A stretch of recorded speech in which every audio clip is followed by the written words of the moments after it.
भाई फाइनली इतने लंबे इंतजार के बाद में होंडा ने अपना इलेक्ट्रिक स्कूटर भारतीय बाजार में लॉन्च कर दिया। दो वेरिएंट आए, QC1 और एक्टिवा ई। लेकिन यार यहाँ पर जो फीचर्स और जो रेंज कंपनी ने ऑफर किया वो थोड़ा सा कंफ्यूजिंग है, जिसके साथ में मुझे काफी सारी प्रॉब्लम्स जो है वो होंडा के इलेक्ट्रिक स्कूटर के साथ में नजर आ रही हैं।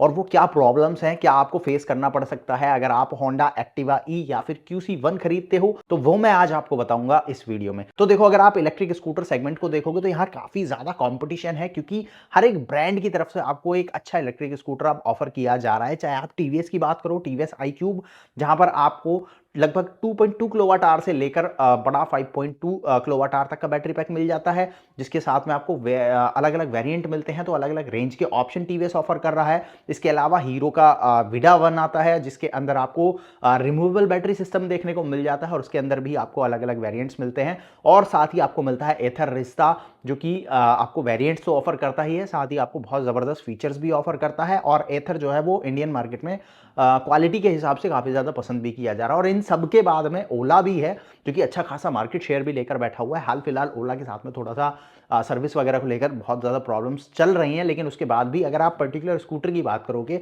जो ऑप्शंस, जो रेंज, जो फीचर्स वो ऑफर करता है, तो वो आपको काफ़ी ज़बरदस्त मिलता है। और उन सबके बाद में जो होंडा ने एक्टिवा ई लॉन्च किया है, उसके साथ में जो रेंज आई है वो थोड़ा सा प्रॉब्लमेटिक तो नजर आ रही है। अब देखो, अगर आप होंडा एक्टिवा ई के डिजाइन को अगर देखोगे, तो वो मैं कहूंगा पर्सन टू पर्सन डिपेंड करता है। हो सकता है आपको वो डिजाइन बहुत ज्यादा पसंद आए, या फिर ऐसा हो सकता है ना आए, लेकिन मुझे वो डिजाइन वैसा ही लगा जैसे कि हमने एथर रिश्ता या फिर टीवीएस आईक्यूब में ऑलरेडी देखा है। तो कुछ सिमिलर सा ही है, बहुत ज्यादा डिफरेंट नहीं है। और Honda simple and sophisticated design offer करता है, जिसके चलते डिजाइन जो है वो अक्सर लोगों को पसंद भी आता है। और मुझे भी पर्सनली एक्टिवा ई का डिजाइन जो है वो डिसेंट लगा है, तो उसके अंदर मुझे कोई प्रॉब्लम नजर नहीं आई है। QC1 ऑलमोस्ट सिमिलर सा ही डिजाइन ऑफर करता है, तो वो भी कोई प्रॉब्लम वाली बात नहीं है। प्रॉब्लम जो मेजर मुझे लगी है वो QC1 के साथ तो फीचर्स की लगी है और रेंज की लगी है, और एक्टिवा ई के साथ में भी कुछ प्रॉब्लम्स है। तो सबसे पहले QC1 की बात करते हैं। तो QC1 जो कि बेस मॉडल होगा, जहां पर आपको फिक्स बैटरी देखने को मिलेगी, लेकिन इसके साथ में सिर्फ 1.5 किलोवाट आवर की बैटरी कंपनी ऑफर कर रही है, और इसके साथ 80 किलोमीटर की मैक्सिमम रेंज जो है वो क्लेम की जा रही है। तो 80 किलोमीटर यार मुझे लगता है थोड़ा सा कम है, जहां पर अगर आप कंपटीशन देखोगे तो काफी ज्यादा ऑप्शंस आपको दे रहे हैं, जिसके चलते अगर आपको कम रेंज चाहिए तो कम वाला ले सकते हो, ज्यादा चाहिए तो ज्यादा वाले ले सकते हो। लेकिन QC1 के साथ में ऐसा कोई ऑप्शन आपको नहीं मिलेगा, और ये स्कूटर फिक्स बैटरी के साथ में आने वाला है। तो फिक्स बैटरी तो मेरे हिसाब से कोई प्रॉब्लमेटिक वाली चीज नहीं है, क्योंकि काफी सारे स्कूटर जो है फिक्स भी ऑफर कर रहे हैं, और होंडा ने दोनों ऑप्शन रखे हैं, फिक्स भी रखा है और स्वेपेबल भी रखा है, जो कि एक्टिवा ई के साथ में आपको मिलेगा। अब QC1 के साथ में अगर आप टॉप स्पीड देखोगे, तो यार वो सिर्फ 50 किलोमीटर पर आवर की आपको मिलने वाली है। तो टॉप स्पीड मुझे ऐसा लगता है कि काफी कम है, और रेंज भी ऑलरेडी 80 किलोमीटर ही सिर्फ है, और वो भी कंपनी क्लेम है। तो अगर आप बहुत ज्यादा फास्ट चलाने की कोशिश करोगे, तो मुझे ऐसा लगता है कि रेंज और ड्रॉप होगी। तो आप एक्सपेक्ट कर सकते हो 60 टू 70 किलोमीटर की रेंज ये स्कूटर आपको ऑफर करेगा। अब इसमें फीचर्स भी कम है, क्योंकि अगर आप डिस्प्ले देखोगे तो 5 इंच का LCD डिस्प्ले है, कोई कनेक्टिविटी फीचर कुछ नहीं है वहां पर, सिर्फ आपको स्पीड, रेंज वगैरह वैसी ही बेसिक इंफॉर्मेशन मिलेगी।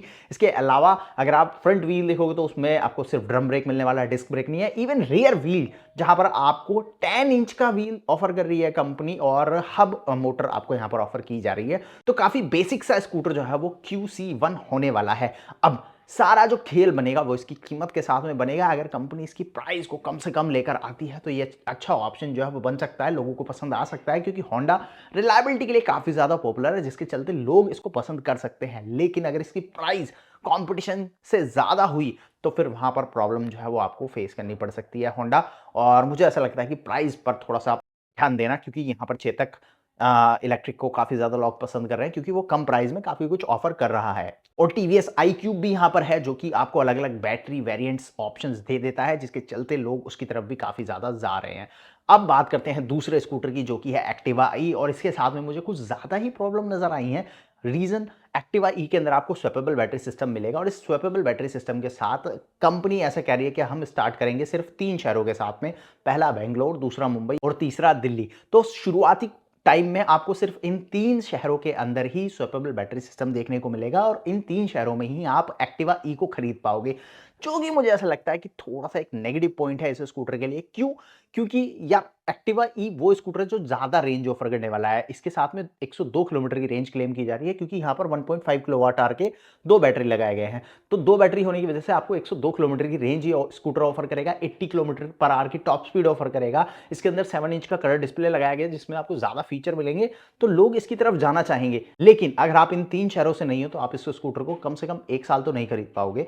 2025 में तो आप नहीं खरीद पाओगे, 2026 में जाकर शायद कंपनी अपना स्वैपेबल बैटरी सिस्टम नेटवर्क को बढ़ा ले और उसके बाद वो ऑफर कर सके।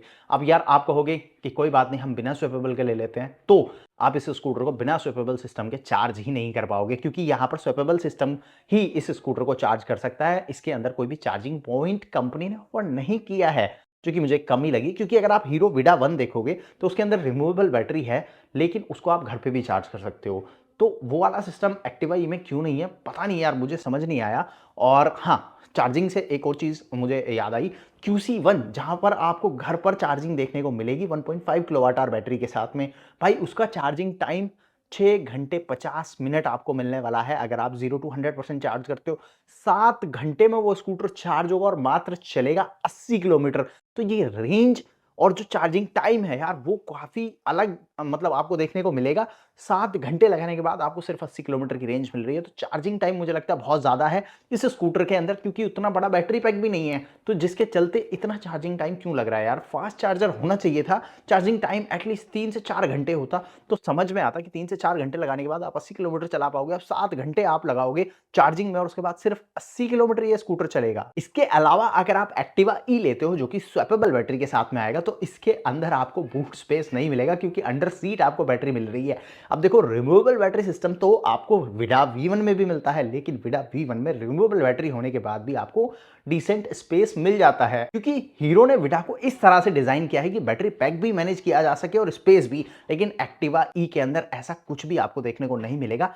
स्पेस, जिसके चलते लोग स्कूटर को ज्यादा खरीदते हैं, स्कूटर खरीदना पसंद करते हैं क्योंकि उनको स्पेस चाहिए, लेकिन स्पेस तो आपको एक्टिवा ई में मिलेगा ही नहीं। तो ये भी एक कमी आपको एक्टिवा ई के साथ में मिलने वाली है। इसके अलावा अगर आप कंपटीशन से कंपेयर करोगे तो भाई फिर तो फीचर्स वगैरह के अंदर अभी एक्टिवा ई आपको बहुत पीछे नजर आएगा। चाहे आप टीवीएस iQube से कंपेयर करो, जहां पर आपको बड़ा डिस्प्ले मिलता है, ज्यादा कनेक्टिविटी फीचर्स मिलते हैं और ज्यादा स्पेस भी मिलता है। अराउंड 34 लीटर के आसपास अंडर सीट स्पेस जो है वो आपको iQube के साथ में कंपनी ऑफर कर देती है। फिर चाहे आप एथर रिस्ता से कंपेयर करो जहां पर आपको ज्यादा फीचर्स, ज्यादा स्पेस, सब कुछ मिलता है, तो उन सबसे अगर आप कंपेयर करने जाओगे तो होंडा का एक्टिवा ई आपको काफी पीछे नजर आएगा। हाँ, होंडा काफी ज्यादा पॉपुलर है अपनी रिलायबिलिटी के लिए, तो हो सकता है होंडा के प्रोडक्ट्स में कोई कमी ना आए, उनकी बैटरी जो है वो अच्छी चले, लॉन्ग टर्म तक चले, ज्यादा रेंज आपको ऑफर करे, या फिर जो वो क्लेम कर रहे हैं उतनी रेंज ऑफर करे। लेकिन उसके बाद भी मुझे ऐसा लगता है कि अभी होंडा एक्टिवा को लॉन्च करने में या तो होंडा ने जल्दबाजी कर दी है या फिर इंडियन मार्केट में जो कंपटीशन है उसको नहीं समझा है। अब समझा है या नहीं समझा है, ये डिपेंड करेगा इनकी प्राइसिंग के ऊपर भी, क्योंकि QC1 जो कि एंट्री लेवल स्कूटर होगा होंडा की तरफ से, इसकी प्राइसिंग काफ़ी ज़्यादा मैटर करेगी कि लोग इस पर किस तरह से रिस्पॉन्ड करते हैं। अगर हाल फिलहाल अगर आप मार्केट में बात करोगे तो ओला जो है वो काफ़ी कम प्राइस पे अब आपको मिल रहा है, S1X और S1X प्लस। उसके बाद में टीवीएस iQube के अंदर लोअर बैटरी का ऑप्शन भी है जो कि आपको काफ़ी कम प्राइस पे मिल जाता है। चेतक ने भी अपना एक छोटा स्कूटर निकाला हुआ है कम रेंज वाला और कम फीचर वाला, जिसके चलते वो भी आपको काफ़ी अफोर्डेबल प्राइस पे मिल रहा है।